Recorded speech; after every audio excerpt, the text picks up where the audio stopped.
Yang kedua adalah Alkitab berulang kali menjanjikan bahwa orang yang percaya kepada Yesus itu mendapatkan hidup kekal. Tekanan saya pada hidup kekal ini. Kalau kita lihat Yohanes 3:16 ayat terkenal, supaya yang percaya kepadanya tidak binasa, melainkan beroleh hidup yang kekal. Ayat yang ke-36, barang siapa percaya kepada anak, dia beroleh hidup yang kekal. Yohanes 6:47, sesungguhnya barang siapa percaya, dia mempunyai hidup yang kekal. Nah, tekanan saya itu pada kata kekal. Kekal itu artinya terus-menerus tanpa ada akhir. Kalau orang percaya, waktu dia percaya kepada Yesus, dia diberikan hidup kekal, dan kekal itu berarti terus-menerus tanpa akhir, maka sebenarnya hidup yang dimiliki oleh orang percaya itu tidak mungkin berakhir. Kalau saya mendapatkan hidup kekal, lalu 5 atau 10 tahun ke depan, saya kehilangan keselamatan itu, ya berarti hidup saya tidak kekal. Kalau orang Kristen yang sejati, yang sudah betul-betul bisa diselamatkan, lalu besok bisa kehilangan keselamatannya, maka sebenarnya dia tidak mendapatkan hidup kekal. Dia hanya dapat hidup bersyarat. Syaratnya apa? Syaratnya ya jangan sesat atau jangan murtad. Gitu ya. Kalau memang itu keadaannya, maka keadaan kita orang Kristen sejati pun itu ya akhirnya sama seperti kondisi Adam sebelum jatuh dalam dosa. Karena Adam ya itu bisa hidup, bisa mati. Ya, dua kemungkinan tetap ada. Adam mempunyai hidup, tapi bukan hidup kekal. Hidup bersyarat. Apa syaratnya? Ya jangan makan buah itu. Begitu makan buah itu mati.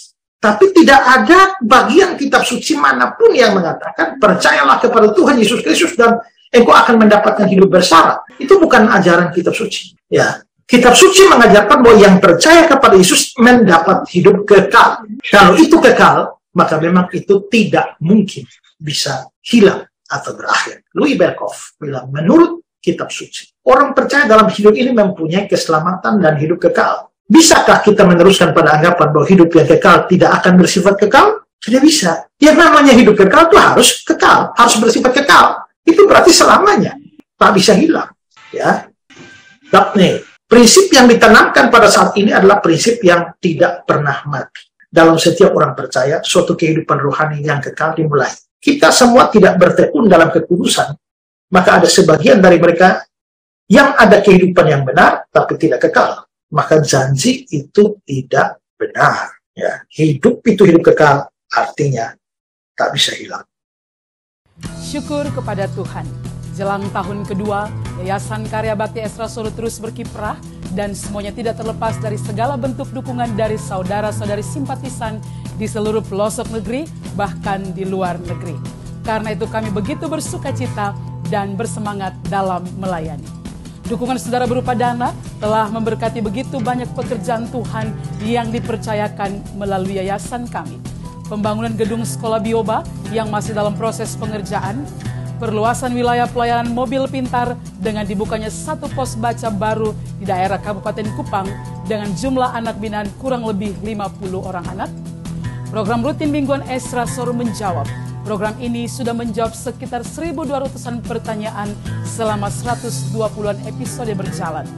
Penyaluran bantuan sosial berupa bantuan kesehatan, pendidikan, sembako, material pembangunan, dukungan dana bagi pelayanan hamba-hamba Tuhan dan gereja. Dan dengan segala fasilitas broadcasting dan multimedia yang cukup memadai, Yayasan Karya Bakti Esra Soro terus berupaya menjalankan visi dan misi pemberitaan Injil dengan cara yang lebih kreatif dan menarik melalui pembuatan film rohani lokal bertajuk Bukan Sebatang Toge yang akan segera tayang sebagai salah satu sarana penyebaran Injil yang efektif di era digital saat ini. Jika saudara diberkati dengan pelayanan kami dan rindu untuk terus mendukung pekerjaan Tuhan, jadilah berkat dengan menyalurkan persembahan saudara melalui nomor rekening yang tersedia. Setiap persembahan saudara akan digunakan sesuai kebutuhan pelayanan dan operasional yayasan.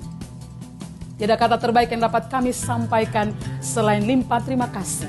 Mari terus berkarya dan berbuah bagi Tuhan dalam setiap pekerjaan yang baik bersama Yayasan Karya Bakti Esra Soro. Allah Tritunggal memberkati. Shalom.